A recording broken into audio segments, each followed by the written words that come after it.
दोस्तों, कभी जंगल की गुफाओं में रहने वाला इंसान आज विज्ञान और तकनीक के विकास के चरम पर है। यह सब मुमकिन हुआ मानव के दिमाग की वजह से।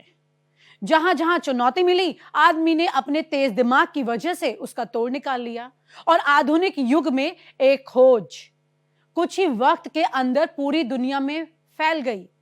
नतीजा यह हुआ कि पूरा विश्व विकास में भागीदार बनता भी चला गया। लेकिन कहा जाता है कि शिखर के बाद फिर ढलान आ जाती है। आज इंसान की जगह उसकी बनाई मशीनें काम कर रही हैं। साइंस इतनी ज्यादा आगे बढ़ चुकी है कि आदमी ने सोचने, समझने और श्रेष्ठ नतीजा निकालने का काम भी मशीनों को ही सौंप दिया। आर्टिफिशियल इंटेलिजेंस इसी का एक अंजाम है। इसी तरक्की का नतीजा यह रहा है कि बाकी जरूरतों की तरह आदमी मनोरंजन के लिए भी लगभग पूरी तरह अब टेक्नोलॉजी पर निर्भर हो चुका है। और फिर आ गया क्या महासंकट। बड़ों की देखा देखी बच्चे भी सीखने, समझने और एंटरटेनमेंट के लिए इसी तकनीक के आदी होते चले गए और अंजाम यह हुआ कि बच्चों में सोशल मीडिया और गेम्स की लत ने उनके दिमाग का विकास करने की जगह उस पर गंभीर नुकसान देना शुरू कर दिया है। मतलब इंसान ने विकास के क्रम में जो तेज दिमाग लाखों हजारों सालों में हासिल किया था, वो उसकी ही नई खोज की वजह से वापस घातक नुकसान की तरफ बढ़ चला है, और वो भी बेहद ही कम वक्त में। तीसरी आंख में आज हम आपको यही बताएंगे कि आपके बच्चों पर किस तरह से खतरा मंडरा रहा है और आपको इसके भनक भी नहीं। इस खास रिपोर्ट को जरूर देखिए और अपने बच्चों को इस खतरे से जरूर बचाइए।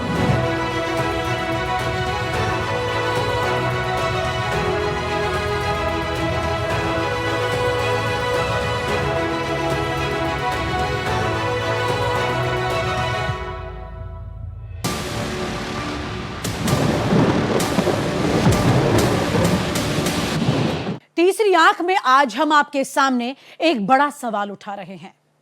क्या स्मार्टफोन ने बच्चों के दिमाग को कमजोर कर दिया है? इंसान के भविष्य के लिए सबसे अहम इस सवाल का जवाब हम आपको देंगे। जब भी नई जनरेशन की बात होती है तो आमतौर पर यही माना जाता है कि आने वाली पीढ़ी पिछली पीढ़ी से ज्यादा तेज है, ज्यादा समझदार है, ज्यादा एडवांस है।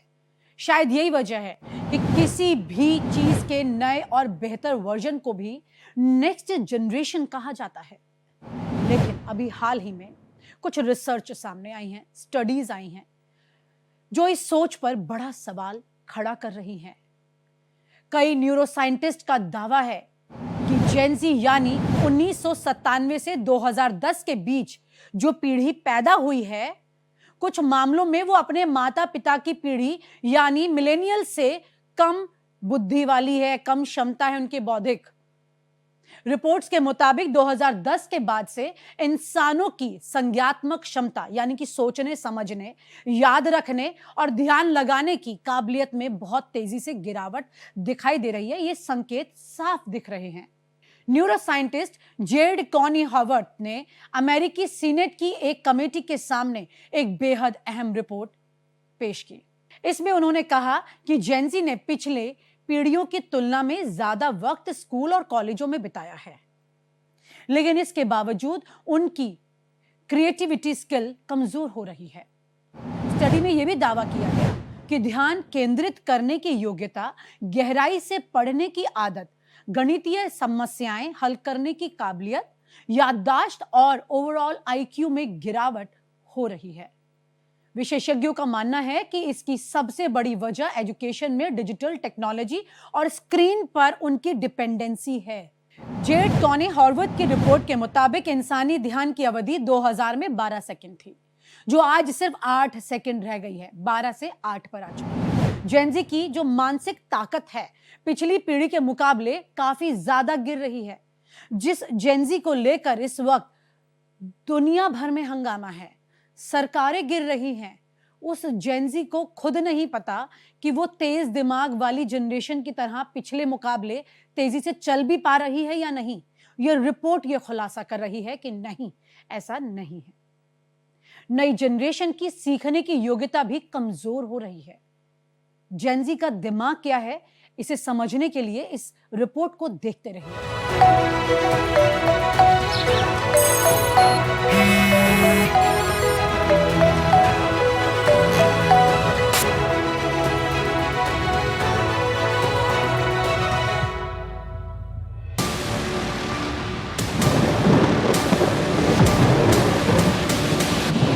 मानव इतिहास में पहली बार फ्लिन इफेक्ट उल्टा हो गया। दरअसल रिसर्चर जेम्स आर फ्लिन ने 20वीं सदी में ठोस सबूतों के साथ साबित किया था कि हर नई पीढ़ी में पिछली पीढ़ी से बेहतर आईक्यू पाया जाएगा। ऐसा हम भी सब सोचते हैं कि आने वाली जनरेशन का दिमाग हमसे कितना तेज है, वो तो और तेजी से आगे बढ़ेगी। लेकिन हो क्या रहा है, ये बढ़ोतरी बेहतर शिक्षा, पोषण, तकनीकी विकास और एब्स्ट्रैक्ट थिंकिंग के कारण हुई है, ना कि जेनेटिक मॉडिफिकेशन की वजह से। लेकिन अब फ्लिन इफेक्ट उल्टे नतीजे दे रहा है, यानी कि नई पीढ़ी मानसिक विकास में पिछड़ रही है। एक्सपर्ट्स का यह कहना है कि इंसानी दिमाग स्वाभाविक रूप से आमने सामने बातचीत करके, गहरी पढ़ाई और वास्तविक अनुभव मतलब रियलिटी में, सिचुएशन में, ग्राउंड पर जाकर सीखता है। लेकिन आज की पीढ़ी का बड़ा हिस्सा मोबाइल फोन पर निकल जाता है, सोशल मीडिया पर निकल जाता है, रील्स बनाने में निकल जाता है और छोटे छोटे वीडियो में निकल जाता है।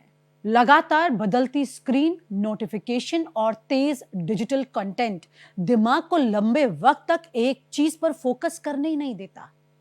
रिसर्च में यह भी कहा गया कि छोटी क्लिप्स और बुलेट पॉइंट से जानकारी तो जल्दी मिल जाती है, लेकिन इससे किसी मुद्दे पर गहराई से समझने, उस पर सवाल पूछने और लंबे टाइम तक ध्यान बनाए रखने की काबिलियत कमजोर हो जाती है। देखिए, टेक्नोलॉजी बहुत एडवांस हो चुकी है और ख़ास तौर पे जब आर्टिफिशियल इंटेलिजेंस आ गई है तो अब आपको, अगर आप खुद देखें तो आपको काफ़ी चीज़ें देखने की ज़रूरत नहीं है। आप टाइप करते हैं और उसका जवाब आपको तुरंत हूबहू वहाँ पे पूरे इंटरनेट में वो देख के दे देता है। तो जो आप कह रहे हैं वो काफ़ी हद तक सही है, क्योंकि हमें आप चीज़ों को याद करने की ज़रूरत नहीं है। सिंपल सी बात कहूँ तो मैथमेटिक्स के जो पहाड़े थे या टेबल था, तो वो अब हमें याद करने की ज़रूरत नहीं है, कैलकुलेटर ने उसको ऑलरेडी ख़त्म कर चुका है। साथ ही साथ आप जो बोल रहे हैं, हमारे समझ की या हमारी जो एक क्षमता है कि हम चीज़ को सोच पाएँ, एआई के बाद काफ़ी इतना आसान हो गया है कि हमें अपनी दिमाग लगाने की उतनी ज़रूरत नहीं है जितनी कि इन सब चीज़ों के बिना हमें पड़ती थी। तो डेफिनेटली मोबाइल यूज़ और इंटरनेट यूज़ से काफ़ी हद तक हमारी जो मनोविज्ञान या फिर हमारी मानसिक क्षमता है उसमें कमी नहीं कहूँगा, पर ये कहूँगा कि रिटेन करने की या याददाश्त करने की या कैलकुलेट करने की समझ थोड़ी कम हुई है। पर ये हर किसी के साथ नहीं है, पर कॉमनली ये बहुत आम हो गया है।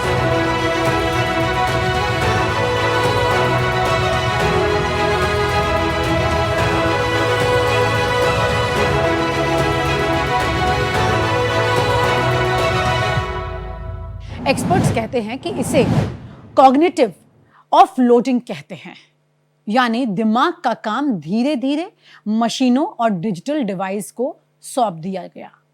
पहले लोग चीजें याद रखते थे, गहराई से पढ़ते थे और समस्याओं पर लंबे समय तक सोचते भी थे। लेकिन अब क्या होता है, जानकारी मोबाइल और इंटरनेट से सीधे मिल जाती है और आप उस पर डिपेंडेंट हो चुके हैं। एक्सपर्ट्स के मुताबिक इंसानी दिमाग छोटी क्लिप्स और लगातार बदलती स्क्रीन से सीखने के लिए नहीं बना है। उसे गहराई से पढ़ना है, बातचीत करनी है, वास्तविक अनुभव जो है सामने उसकी जरूरत है, तभी सोचने और समझने की क्षमता मजबूत होगी।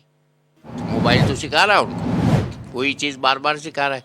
आप बच्चों की बात कर रही हैं, जवानों की बात कर रही हैं, बुढ़ों की भी करिए, वो भी लगे हुए हैं बहुत ज़्यादा, क्योंकि उनको और कोई वो नहीं है बात करने के लिए, तो वो लोग भी लगे हुए हैं। Old people are also affected. और मेमोरी की आपने बात की, बात ठीक है। देखिए, एक तो मोबाइल से रेज निकलती हैं, रेज तो सबको पता है हार्मफुल होती है। अब ये मोबाइल इंडस्ट्री जो है मेडिकल इंडस्ट्री पे इतनी ज़्यादा हावी है कि अभी तक कोई रिसर्च ने क्लियर कट ये नहीं कहा है कि नुकसानदेह है मोबाइल की रेस। वो कहते हैं हम क्वालिटी बढ़ा देंगे, हम रेडिएशन कम कर देंगे, हम मोबाइल अच्छा वाला कर देंगे, हम कान में प्लग लगाने वाले दे देंगे, हम कॉर्डलेस प्लग दे देंगे। ये सब इसका इलाज नहीं है। वेव्स तो जा रही हैं ना, आप विदाउट वायर भी जा रही हैं, विद वायर भी जा रही हैं, तो मोबाइल का जो इस्तेमाल है वो आंखों को भी नुकसान पहुंचा रहा है।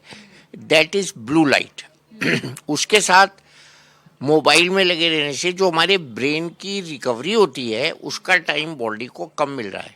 ठीक है, हम ब्रेन से कुछ काम करते हैं, फिर हम सोते हैं, सो ही नहीं रहे लोग, सो गए रहे, मोबाइल में लग गए और सुबह को उठ के भाग रहे हैं दफ्तर। आज ही मैंने देखा, कार से जा रहा था, एक आदमी अपना बैकपैक गिरा के चला गया, वो सड़क पे पड़ा, वो उसको पता ही नहीं बैकपैक गिर गया। तो इतने हम बेख्याल हो रहे हैं, इतने हम कैलस हो रहे हैं और इतने हम इरिस्पॉन्सिबल हो रहे हैं। ये हमारे बिहेवियर में जो चेंज आ रही है, और रोड रेज भी आ रहा है, इससे इरिटेशन आ रहा है, और अल्टीमेटली क्या हो रहा है, पीपल आर गेटिंग डिप्रेस्ड। तो इस सब के लिए जो स्क्रीन जिम्मेदार है, उस पर भारत में लोग कितना समय बिताते हैं? पहले आपको उन देशों के बारे में बताते हैं जो सबसे ज्यादा समय सोशल मीडिया पर बर्बाद कर देते हैं। तो पहले नंबर पर कौन आता है? पहले नंबर पर है फिलीपींस। यहां के लोग रोजाना औसतन लगभग 5 घंटे सोशल मीडिया पर एक्टिव रहते हैं।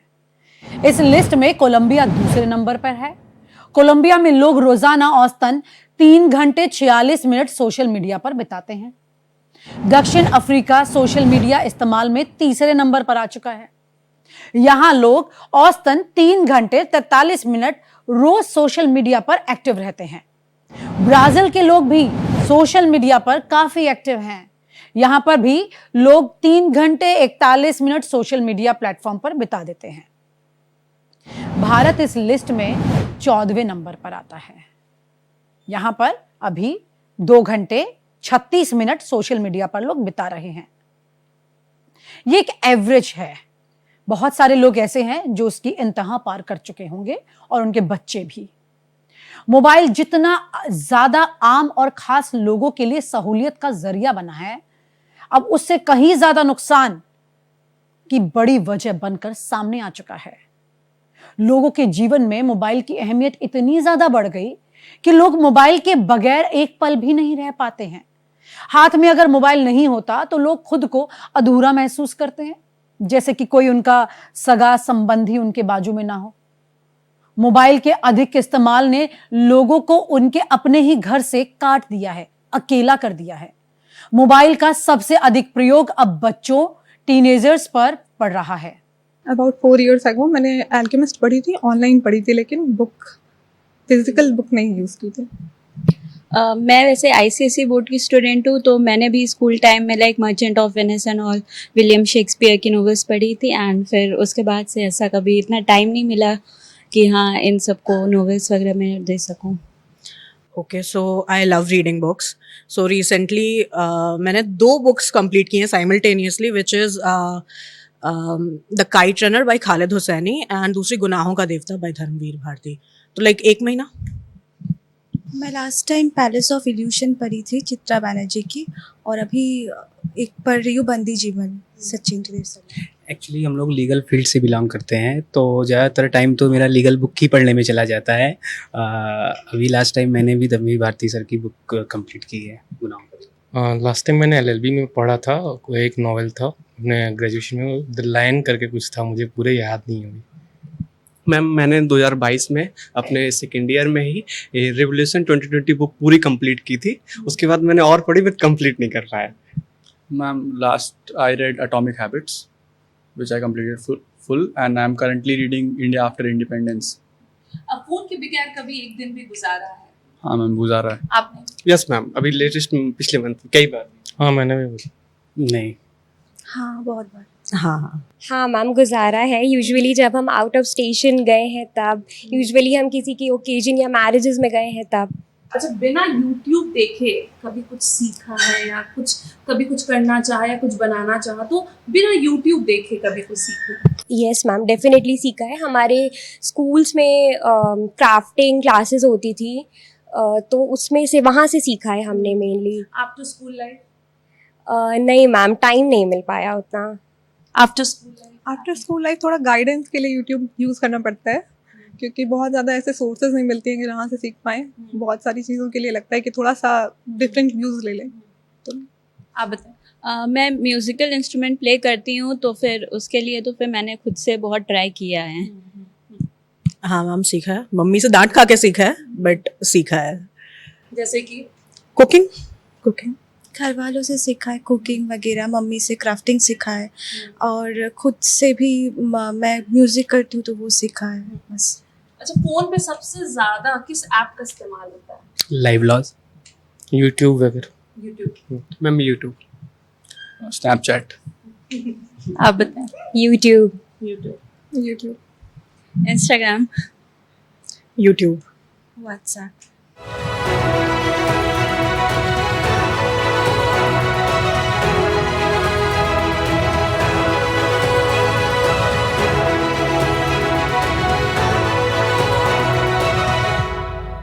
नई पीढ़ी की बातों से फोन के चलते उनके जीवन में आ रहे बदलाव का पता चल रहा है। हमने स्कूल और कॉलेज के सीनियर शिक्षकों से बात की कि वो नई पीढ़ी को पढ़ाने में क्या महसूस करते हैं। क्या उन्हें लगता है कि पुरानी पीढ़ी नई पीढ़ी से ज्यादा बुद्धिमान और फोकस थी? अब ये दिक्कत है कि सोशल मीडिया और यूट्यूब के युग में बच्चों के पास इंफॉर्मेशन बहुत ज़्यादा आ गई है। पहले जब वो आते थे, पढ़ते थे, तो अपने शिक्षक पे भरोसा करते थे, उनकी बात मानते थे। पर अब उनके पास एक्सेसिव जानकारी, एक्सेसिव इंफॉर्मेशन आ गई है सोशल मीडिया और यूट्यूब की वजह से, जिसकी वजह से अब वो ये समझ नहीं पा रहे हैं कि किसको माने, किसको ना माने। दूसरी चीज़, एआई की वजह से अब बच्चे किताबों से अपना मुंह मोड़ रहे हैं। पहले बच्चे का सवाल होता था तो वो किताब में जवाब ढूंढता था, अब वो जवाब ढूंढता है एआई से, चैट जीपीटी से वो ढूंढने की कोशिश करता है। तो इससे क्या हो रहा है कि बच्चे की थोड़ी सी सोचने की जो क्षमता है वो इफेक्ट हो रही है, या आगे के समय पे हम देख सकते हैं कि हो जाए। Over reliance on AI is something which is very dangerous. इससे आपकी बौद्धिक क्षमता डेफिनेटली कुछ ना कुछ नेगेटिव वे में इफेक्ट हो रही है। थोड़ा सा फोकस में कमी आई है। फोकस मेंटेन कराने के लिए हम लोग को ज़्यादा अब एफर्ट डालना पड़ता है। अब जैसे बच्चा अगर ऑफलाइन आके पढ़ रहा है तो बच्चा टीचर के सामने है तो टीचर तब भी एक एफर्ट डाल सकता है, पर जहाँ बच्चा ऑनलाइन पढ़ रहा है, स्क्रीन के पीछे पढ़ रहा है, तो वहाँ पर अब बच्चे की ये जिम्मेदारी है कि वो ये इंश्योर करे कि वो पढ़ते समय वो अगर अपना मोबाइल चला रहा है या कुछ और कर रहा है तो वो बड़ा कठिन है। और आज के समय में एक मोबाइल एडिक्शन एक फैक्ट है, अडल्ट में भी और हमारे यंगस्टर्स में भी। तो उसकी वजह से भी जो अटेंशन स्पैन है उसमें कमी देखी जा रही है।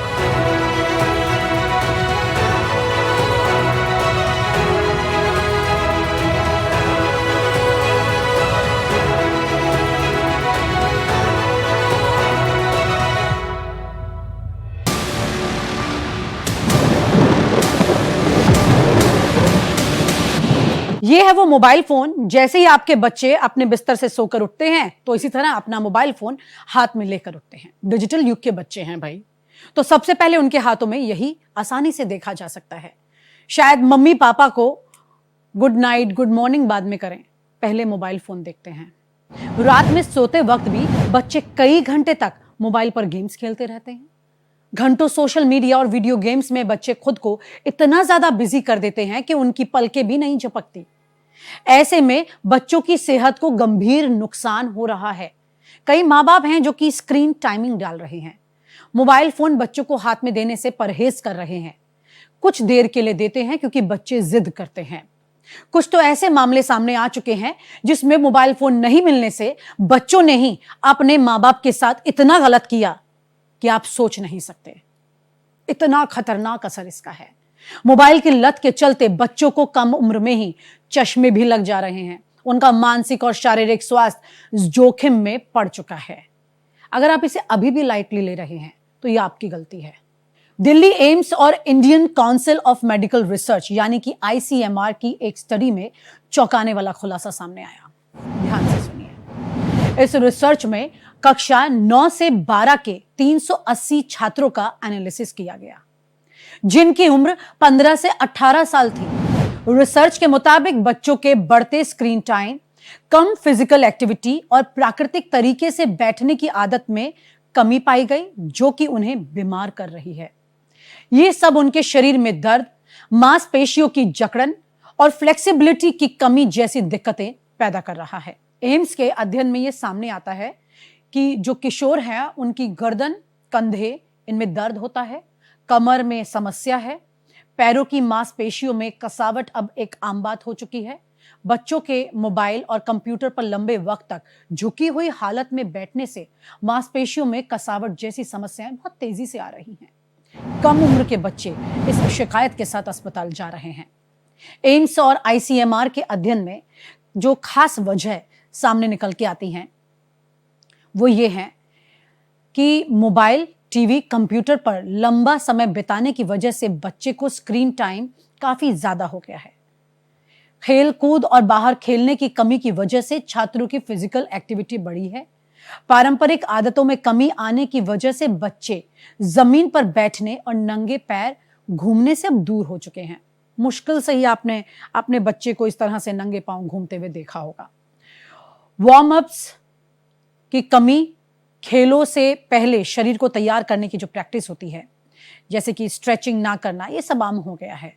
पैर क्रॉस करके बैठने जैसी आदतें गायब हो गई हैं, जिसका नतीजा शरीर में लचीलेपन की कमी के तौर पर अब सामने आ रहा है। अगर बच्चों की इस उम्र में ये तस्वीरें सामने आ रही हैं, तो आप ये मानकर चलिए कि ये बच्चे जब अपनी बड़ी उम्र में जाएंगे तो इनकी क्या स्थिति होगी। सबसे पहली बात तो यही कहूँगा कि एज ए पेरेंट्स हम लोगों को, आपने देखा है कि छोटे बच्चे को आप अगर मोबाइल पकड़ा दें तो वो बिना कुछ कहे चुपचाप अपनी थाली का पूरा खाना खा लेता है।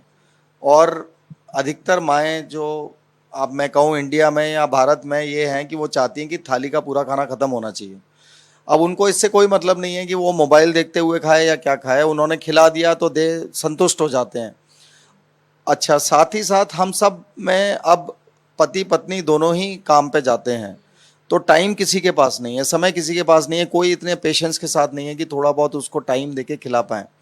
तो उनके लिए तो अच्छा है कि 5 मिनट में खाना खा लिया, मोबाइल देख लिया, कोई बात नहीं। पर वो मोबाइल की जो देखने की प्रवृत्ति है वो बचपन से ही हम शुरू कर देते हैं और ये आगे तक चलती रहती है। और इसमें ये परेशानी है कि इसके बाद, ये डेवलप होने के बाद, इसको हम कम करने की जब कोशिश करते हैं तो दिक्कत आती है, क्योंकि वो जैसे आपने कहा चिड़चिड़ापन, गुस्सा, उसमें हर तरीके से कोई ना कोई उनका जो व्यवहार है उसमें परिवर्तन, आप कोई काम कहें तो उसमें उनकी नाराज़गी, ये सारी चीज़ें पॉसिबल है।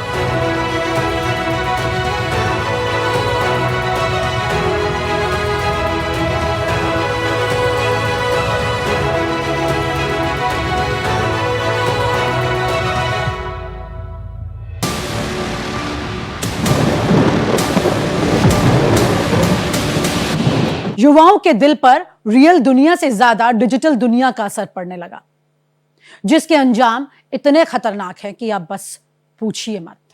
लिहाजा अब जरूरत है कि बच्चों को इस असर से बाहर निकालने के लिए बड़े अभियान शुरू किए जाएं। यह बहुत गंभीर समस्या है। आने वाली जनरेशंस, देश का भविष्य इसकी वजह से ताक पर लगा हुआ है।